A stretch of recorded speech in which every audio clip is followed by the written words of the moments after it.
नमस्कार, सियासी गलियारा देख रहे हैं आप। आपके साथ मैं हूं साकिब सुमन। सियासी गलियारे में एक बार फिर से आपको लिए चलेंगे और बताएंगे कि आखिर प्रदेश में किस तरीके से सियासत में उठापटक और किस तरीके के अपडेशन इस वक्त मिल रहे हैं पूरे प्रदेश में। किस तरीके से दिन भर किस तरह की गतिविधियां पॉलिटिकली रही हैं, किस तरह से कौन सा नेता किस तरीके का बयान दे रहा है, किधर और किस नेता के नाराज होने की खबर सामने आई, किधर कौन परेशान है और किसने किस पर जुबानी तीर चलाए हैं। इन तमाम चीजों को लेकर के आज एक बार फिर से हाजिर हैं आपके सामने। तो चलिए शुरुआत करते हैं सियासी गलियारे की।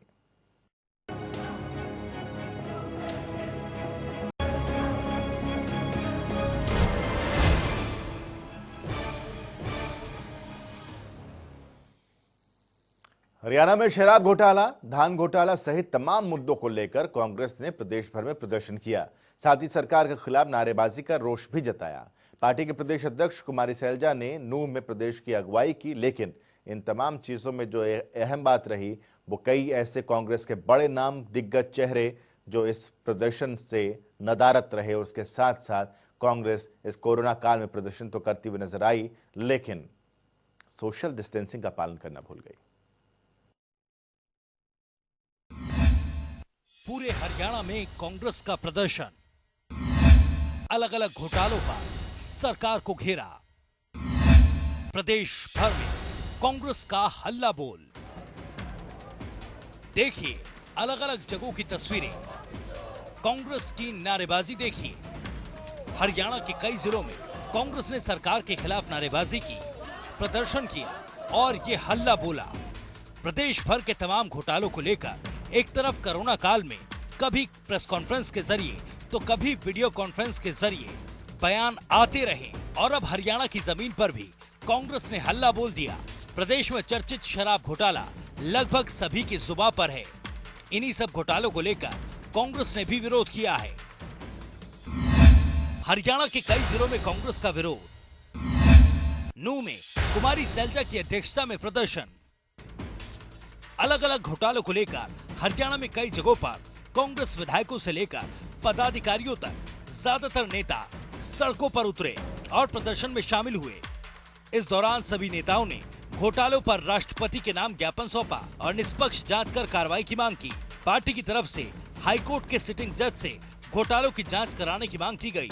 पार्टी की प्रदेश अध्यक्ष कुमारी सैलजा ने खुद नूंह में प्रदर्शन की अगुवाई की और आरोप लगाते हुए कहा कि गठबंधन सरकार में प्रदेश के अंदर लगातार घोटाले हो रहे हैं। इतना ही नहीं, उन्होंने ये भी कहा कि विकास के सवालों पर सरकार कोरोना का बहाना बनाने लगते हैं। भारतीय जनता पार्टी और जजपा की सरकार तब से ये घोटाले पर घोटाले हमारे प्रदेश में होते जा रहे हैं। विकास कुछ हुआ नहीं। जब विकास की बात करें तो कोरोना का बहाना दे दिया जाता है। पैसा नहीं है, क्या करें, छोटी छोटी अनाउंसमेंट करते हैं लेकिन लागू नहीं होती। लोगों की जो मांग है उस पर गौर नहीं किया जाता। लेकिन एक बात जरूर हुई है जिसमें ये सरकार और सरकार के लोग, शासन प्रशासन जिसमें एक्टिव रहा, और वो है घोटाले। नूंह की सड़कों पर उतरी कुमारी सैलजा के नेतृत्व में कांग्रेस कार्यकर्ताओं ने जबरदस्त नारेबाजी की और राष्ट्रपति के नाम ज्ञापन सौंपा। उन्होंने कहा कि प्रदेश में लगातार घोटाले सामने आ रहे हैं। इतना ही नहीं, उन्होंने सवाल करते हुए ये भी कहा, कहीं ये घोटालों का पैसा प्रदेश में बन रहे बीजेपी के आलीशान कार्यालयों में तो नहीं लग रहा। भारतीय जनता पार्टी से हमको नहीं करना चाहिए। आज तक ये नहीं पता कि भारतीय जनता पार्टी के पास इतनी मोटी रकम इतनी जल्दी कैसे आई, कहां से ये पैसा आया और किस तरह से ये लग रहा है इतने आलीशान। ये भी एक बहुत बड़ा घोटाला है। कोरोना काल के बीच सड़कों पर उतरकर कांग्रेस ने सरकार के खिलाफ हल्ला बोला और रोष जताया। लॉकडाउन में सरकार ने डिजिटल प्रदर्शन किया तो अब अनलॉक के बाद मैनुअल विरोध हो रहा है। बयानबाजी तो पहले भी थी, लेकिन अब हरियाणा की धरती पर उतरकर कांग्रेस ने सरकार के खिलाफ रोष जाहिर किया। कांग्रेस की मांग है कि घोटालों के गुनाहगार सामने आने चाहिए और उनको सजा भी मिलनी चाहिए। ब्यूरो रिपोर्ट, जनता टीवी। हरियाणा में प्रदेश कांग्रेस ने सूबे में हुए घोटालों के मुद्दे पर सरकार को घेरने की फुल प्रूफ प्लानिंग की और इस प्लानिंग के जरिए सड़कों पर उतरकर मनोहर सरकार को चौतरफा घेरने की रणनीति बनाई गई। पार्टी के तमाम नेताओं के बयान में मनोहर सरकार के खिलाफ तल्खी भी दिखी, लेकिन सड़कों पर कांग्रेस के इस प्रदेशव्यापी प्रदर्शन ने पार्टी की आंतरिक गुटबाजी की फिर से पोल खोलकर रख दी।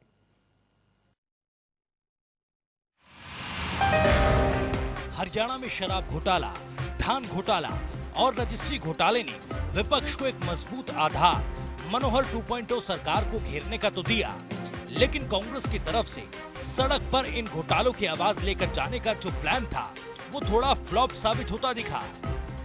प्रदेश भर में हुए कांग्रेस के हल्ला बोल की तस्वीरें हम आपको दिखाएंगे और इसका जिक्र भी करेंगे कि आखिर कांग्रेस का ये शो फ्लॉप क्यों लग रहा है। लेकिन उससे पहले जरा सुनिए कांग्रेस नेताओं की जुबान की तल्खी जो तमाम घोटालों को लेकर मनोहर 2.0 सरकार के लिए बनी हुई है।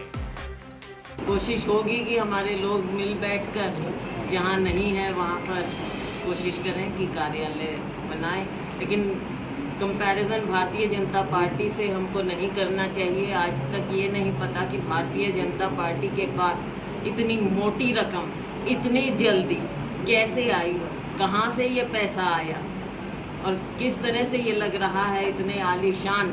ये भी एक बहुत बड़ा घोटाला है, क्योंकि कहां से पैसा इस पार्टी के पास आया ये तो बताना ही नहीं चाहते, इस पर भी ये पर्दा ही डालना चाहते हैं कि हाईकोर्ट के एक सिटिंग जज से जांच होगी, तभी खट्टर सरकार में आला पदों पर बैठे सफेद पोशों और आला अफसरों के चेहरे से नकाब हटेगा। खैर, प्रदेश कांग्रेस के आह्वान पर प्रदेश भर में जिलेवार कांग्रेस ने प्रदर्शन किया, लेकिन हाथों में सरकार के खिलाफ बैनर पोस्टर लेकर नारेबाजी कर रहे कांग्रेसी कार्यकर्ताओं में वो जोश नजर नहीं आया। कांग्रेस की ढीली दिख रही ब्रिगेड के पीछे की सबसे बड़ी वजह रही पार्टी के बड़े नेताओं का इन घोटालों को लेकर सड़कों पर न उतरना।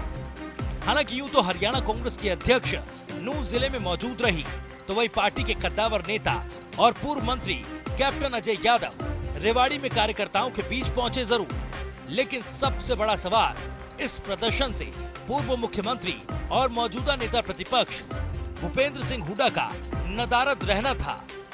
मनोहर 2.0 सरकार के खिलाफ कांग्रेस पार्टी ने प्रदेश स्तरीय विरोध प्रदर्शन किया और नेता विपक्ष दिल्ली में डेरा डाले रहे।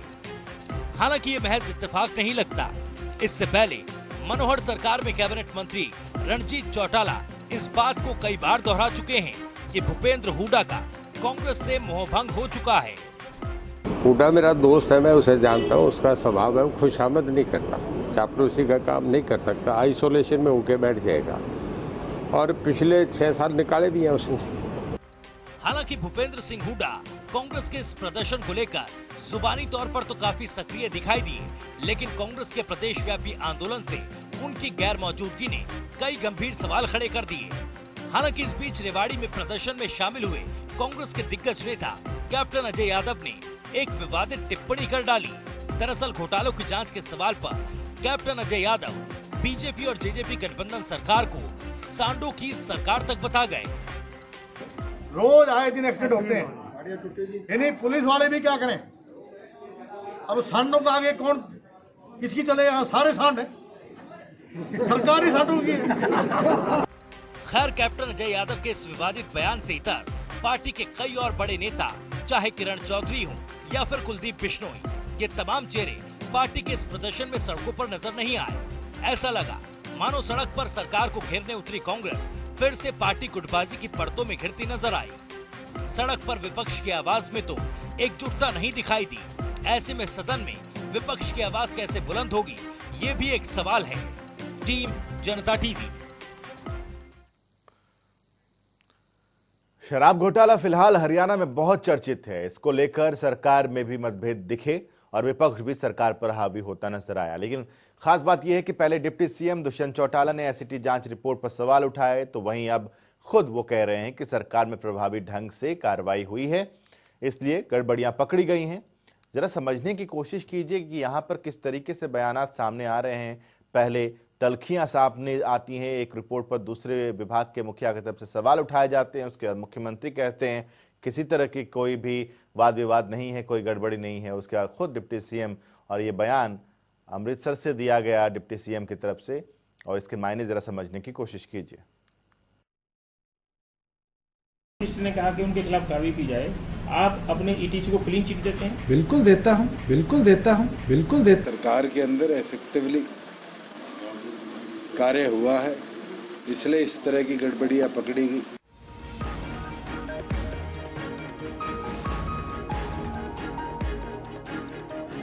राजनीति इसे ही कहते हैं, समय के साथ बयानों का बदलाव। समय शब्द का प्रयोग इसलिए किया क्योंकि शराब घोटाले में कार्रवाई की बात कही जा चुकी है, और बदलाव शब्द का इस्तेमाल इसलिए क्योंकि डिप्टी सीएम दुष्यंत चौटाला ने बिना कुछ कहे अपने पुराने बयान में थोड़ी नरमी दिखाई है। दरअसल हाल ही में डिप्टी सीएम दुष्यंत चौटाला ने अपने विभाग के आईएएस शेखर विद्यार्थी को क्लीन चिट देते हुए एसआईटी की रिपोर्ट पर सवाल उठाए थे, जबकि गृह मंत्री अनिल विज की तरफ से आईएएस शेखर विद्यार्थी और आईपीएस प्रतीक्षा गोदारा के खिलाफ कार्रवाई की सिफारिश दी थी। इन सब बातों को जानने के लिए ही जो हमने केस है विजिलेंस को दिया है। ये इंक्वायरी कमेटी थी, इन्होंने अपनी रिकमेंडेशंस दी हैं, लेकिन उसकी गहराई तक जाने के लिए, इन्वेस्टिगेशन करने के लिए हमने विजिलेंस को दिया है। विजिलेंस इन तमाम मुद्दों पर गहराई तक जाएगी और कार्रवाई करेगी। सरकार के कानून अनुसार जो भी कदम हो, हमने तो ना पीछे हटे तक एक्शन आज तक लिया है, मगर केवल मात्र ये कहना ये गलत है या ये एक ही की गलती है, इसके ऊपर मुझे ऑब्जेक्शन थी। इतना ही नहीं, अनिल विज रिपोर्ट के आधार पर कार्रवाई की बात कह चुके हैं, तो वहीं अब एसआईटी की जांच रिपोर्ट पर मुख्य सचिव केशनी आनंद अरोड़ा अध्ययन कर रही हैं। इसके बाद सीएम को रिपोर्ट सौंपी जाएगी, और सीएम भी खुद कह चुके हैं कि एसआईटी की रिपोर्ट पर जल्द कार्रवाई की जाएगी। कोई विवाद नहीं है। व्यवस्थाओं को ठीक करने के लिए हर विभाग के अंदर अपना अपना काम सबके जिम्मे है, और मूल हेतु हमारा है भ्रष्टाचार को खत्म करना। उस भ्रष्टाचार को खत्म करने के लिए जो बातें जिधर से भी आएंगी ठीक करने के लिए, और उनको ठीक से विचार करके जो भी रास्ते अपनाने होंगे उनको अपनाएंगे। वो जो रिपोर्ट है उसके ऊपर अध्ययन कर रहे हैं, चीफ सेक्रेटरी मैडम भी अध्ययन कर रही हैं, हम भी उसको देख रहे हैं, और उसका उचित जो कार्रवाई है वो बहुत जल्दी की जाएगी। एससीटी ने इंक्वायरी करके अपनी जांच रिपोर्ट दी है, और जांच रिपोर्ट पर कार्रवाई करने के लिए मैंने मुख्यमंत्री जी को रिकमेंड किया है। जब कार्रवाई की बात कही जाने लगी तो नरमी तय भी लगती है, क्योंकि एक तरह से सीएम ने भी दुष्यंत चौटाला की तरफ इशारा करते हुए कहा था कि किसी के मानने या न मानने से कुछ नहीं होता। इतना ही नहीं, गृह मंत्री ने कार्रवाई की सिफारिश की तो दुष्यंत चौटाला ने क्लीन चिट देते हुए नाराजगी जाहिर की। लेकिन अब दुष्यंत से गृह मंत्री अनिल विज के साथ मतभेद को लेकर सवाल किया गया तो उन्होंने इनकार करते हुए कहा कि उनके और गृह मंत्री के बीच कोई मतभेद नहीं है। अब जरा वो भी सुन लीजिए। कोई ऐसे मतभेद नहीं, सरकार के अंदर इफेक्टिवली कार्य हुआ है, इसलिए इस तरह की गड़बड़ियां पकड़ी गई। मैं ये मानता हूं कि हमने इस गवर्नमेंट के अंदर, अगर देश के अंदर सबसे स्ट्रिंजेंट एक्साइज लॉ बनाया है तो हरियाणा प्रदेश ने बनाया है। और सत्ता पक्ष और विपक्ष में तो तकरार काफी बार देखी जाती है, लेकिन जब सरकार वर्सेस सरकार का ही प्रकरण बन जाए, वो भी 2 ओहदे वाले मंत्रियों में, तो मसला और भी गंभीर हो जाता है। हालांकि फिर भी कोशिश होती रहती है कि कुछ अंदरूनी कलह या फिर मतभेद, मनभेद सार्वजनिक ना हो, क्योंकि जनता के बीच सत्ता को ये दिखाना भी पड़ता है कि सब कुछ ठीक चल रहा है। यहाँ पर फर्क सिर्फ इतना है जितना इजहार और इकरार में। ब्यूरो रिपोर्ट, जनता टीवी।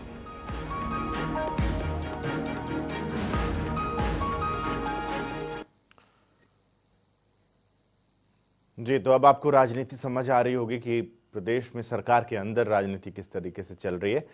इधर एक बार फिर अनिल विज ने बयान दिया है। उन्होंने बताया है कि सीएम ने कार्रवाई को लेकर रिपोर्ट मुख्य सचिव को भेज रखी है। इसके अलावा दुष्यंत चौटाला के विभाग में एक अधिकारी के खिलाफ कार्रवाई की सिफारिश पर भी उन्होंने एक बेहद अहम बयान दिया है। देखिए एक खास रिपोर्ट।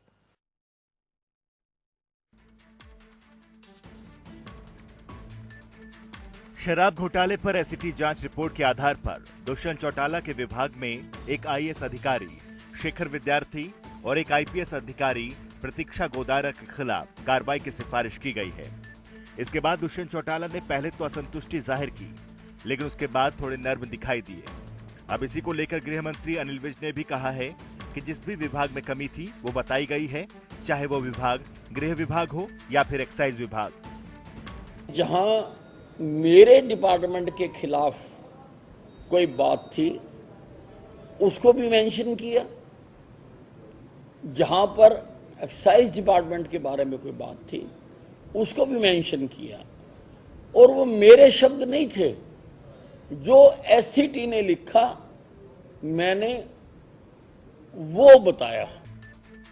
इतना ही नहीं, एक तरफ जांच रिपोर्ट पर नाराजगी जाहिर कर सवाल उठाने वाले डिप्टी सीएम दुष्यंत चौटाला ने कहा कि गृह मंत्री से उनके कोई मतभेद नहीं है, तो वहीं दूसरी तरफ गृह मंत्री अनिल विज ने भी कहा कि दुष्यंत चौटाला से उनके अच्छे संबंध हैं और अच्छी मित्रता है। बहुत अच्छा मेरा उनके साथ मित्रता है और मेरा उनके साथ कोई मतभेद नहीं। खैर, फिलहाल एसआईटी ने जांच पूरी कर गृह मंत्रालय को सौंप दिया है, तो उसका अध्ययन कर कार्रवाई की सिफारिश के बाद जांच रिपोर्ट सीएम की तरफ से मुख्य सचिव केशनी आनंद अरोड़ा को दी गई है। अब पूरी रिपोर्ट को पढ़ने के बाद और तथ्यों के आधार पर कार्रवाई की जाएगी। बहरहाल डिप्टी सीएम और गृह मंत्री के बीच आपसी तालमेल न होने की खबरें जब सियासी गलियारे में तैरने लगी तो दोनों ने कहा ऑल इज वेल। ऐसे में एक शेर याद आता है कि सियासत की अपनी अलग ही जुबान है, लिखा हो जो इकरार तो इनकार पढ़ना। जनता टीवी के लिए चंडीगढ़ से पवन सिंवर की रिपोर्ट। अब इस पूरे प्रकरण को अगर आप समझेंगे तो बहुत ही दिलचस्प आपको लगेगा कि किस तरीके से एसआईटी का गठन, इस गठन में भी कश्मकश का एक दौर देखने को मिला था। एसआईटी का गठन चाहते थे गृह मंत्री, एसआईटी का गठन हुआ, उस एसआईटी की रिपोर्ट आई। ये कहा गया कि जब एसआईटी इंक्वायरी कर रही थी तो उस इंक्वायरी करने के दौरान एक्साइज डिपार्टमेंट की तरफ से वो मदद नहीं मिली, इसकी वजह से डिले हुआ। फिर मदद मिली और उसके बाद रिपोर्ट सामने आई। रिपोर्ट सामने आने के बाद कमेटी का गठन होता है, एक अध्ययन होता है। उस अध्ययन की रिपोर्ट के बाद सिफारिश की जाती है। उस सिफारिश के बाद एक्साइज डिपार्टमेंट के मुखिया यानी कि डिप्टी सीएम सामने आते हैं। वो कहते हैं कि नहीं, हमारे जो अधिकारी हैं आईएएस शेखर विद्यार्थी, उन्होंने किसी तरह की कोई गलती नहीं की है, उन्होंने ऑर्डर्स को फॉलो किया है। और यहाँ से जो सारा का सारा बवाल शुरू हो जाता है। मुख्यमंत्री तक कहते हैं किसी के कहने से कुछ नहीं होगा, फिर वाद विवाद बढ़ता है और फिर ये कहा जाता है कि किसी भी तरह के कोई वाद विवाद नहीं है। वाद विवाद कितना है कितना नहीं है ये अलग मसला है, लेकिन अब ये चूंकि मामला मुख्यमंत्री के पास है और मुख्यमंत्री ने इसके अध्ययन के लिए भी केशनी आनंद अरोड़ा को ये पूरा का पूरा मामला दे रखा है। अब वहाँ से किस तरीके की रिपोर्ट सामने आती है, विजिलेंस जांच की बात भी लगातार हो रही है। ये तमाम चीज़ें हैं जो देखने लायक होंगी। हालांकि हर कोई ये कह रहा है कि किसी भी तरीके का कोई विवाद नहीं है, सब कुछ ठीक है। और जब ज़्यादा सफाइयाँ दी जाती हैं तब ये समझ लिया जाता है कि गलती कुछ न कुछ और कहीं ना कहीं तो है। चलिए आगे बढ़ते हैं। बड़ौदा उपचुनाव में बीजेपी जेजेपी गठबंधन और कांग्रेस दोनों ही दल पूरा दमखम लगाने को आतुर हैं। यही कारण है कि रोजाना कोई ना कोई बड़ौदा की गलियों में जाकर सियासी पारे को बढ़ा रहा है। हालांकि ना तो उपचुनाव की तारीख तय है और ना ही किसी पार्टी का उम्मीदवार, लेकिन भूपेंद्र हुड्डा ने इतना जरूर साफ कर दिया है कि बीजेपी के प्रत्याशी के बाद ही कांग्रेस अपने प्रत्याशी का ऐलान करेगी। दमखम के साथ उपचुनाव के दंगल में राजनीतिक दल, गठबंधन का बेड़ा पार या कांग्रेस रहेगी बरकरार। डाल डाल और पात पात की नीति पर सभी पार्टियां। बड़ौदा उपचुनाव में सभी दलों के अपने अपने जीत के दावे हैं। सभी दलों का अपना अपना दमखम है और सभी दलों पर ही फतेह का दारोमदार है, क्योंकि ये महज जीत की लड़ाई नहीं, ये वर्चस्व की लड़ाई भी है। सभी दलों की आबोहवा बदलती रहती है। बदलते समीकरणों से तराजू कभी किसी के पक्ष में होता है तो कभी किसी और के, क्योंकि बड़ौदा में आजकल कुछ ऐसा ही हो रहा है। मौसम बरसात का हो या ना, लेकिन सियासी गलियारों का तापमान हाई रहता है। और हो भी क्यों ना, जब मुख्यमंत्री मनोहर लाल यहाँ कांग्रेस का गढ़ तोड़ने की कोशिश में हो और पूर्व मुख्यमंत्री भूपेंद्र सिंह हुड्डा इस पर अपना वर्चस्व कायम रखने के लिए पूरा जोर लगा रहे हों। हालांकि कांग्रेस की बात करें तो अभी तक बड़ौदा सीट पर हुड्डा समर्थक नेता जीतते रहे हैं और बीजेपी का यहाँ पर खाता तक नहीं खुला। किस उम्मीदवार पर दांव खेलेंगी तमाम पार्टियां? कौन सा दल पहले फेंकेगा प्रत्याशी का पत्ता?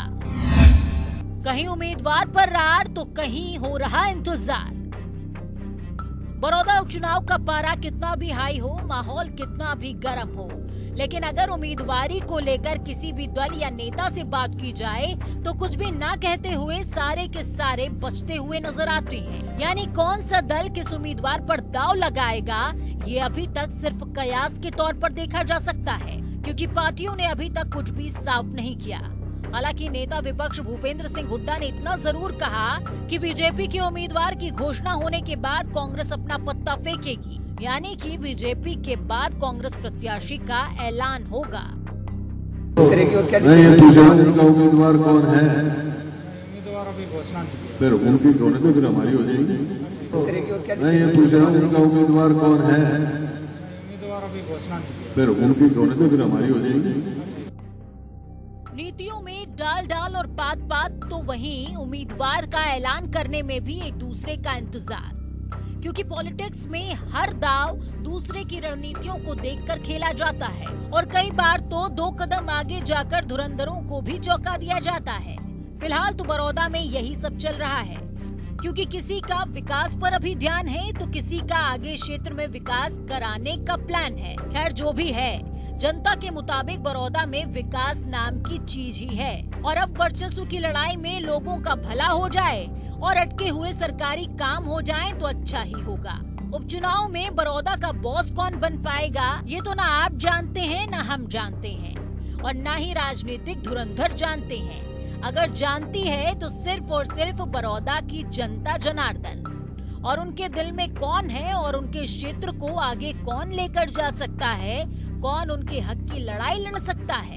राजनेता तो अपने दाव जरूर खेलेंगे, क्योंकि धुरंधर और अनुभवी राजनेता वही होते हैं जो समय से पहले ही परिस्थितियों को भांपकर उन पर अमल करना शुरू कर देता है और विरोधियों को धूल चटाने में 2 कदम आगे निकल जाता है। बड़ौदा में कौन जीतेगा, कौन हारेगा, कौन किला ढाएगा और कौन सिर पर सहरा सजाएगा, सिर्फ और सिर्फ बड़ौदा ही कहेगा और लिखेगा। ब्यूरो रिपोर्ट, जनता टीवी। यहाँ तो बहुत जल्द तारीखों का भी ऐलान हो जाएगा, उम्मीदवारों का भी ऐलान हो जाएगा और फिर मतदाता के पास मौका होगा कि बड़ौदा से किसे वो चंडीगढ़ भेजना चाहेंगे। आज की पेशकश में बस इतना ही। सियासी गलियारे में कल दोबारा से बहुत सारी और चीजें लेकर के आपके सामने हम हाजिर होंगे। आज के लिए इतना ही, छोटा सा ब्रेक ले रहे हैं। खबरों का सिलसिला लगातार जारी रहेगा।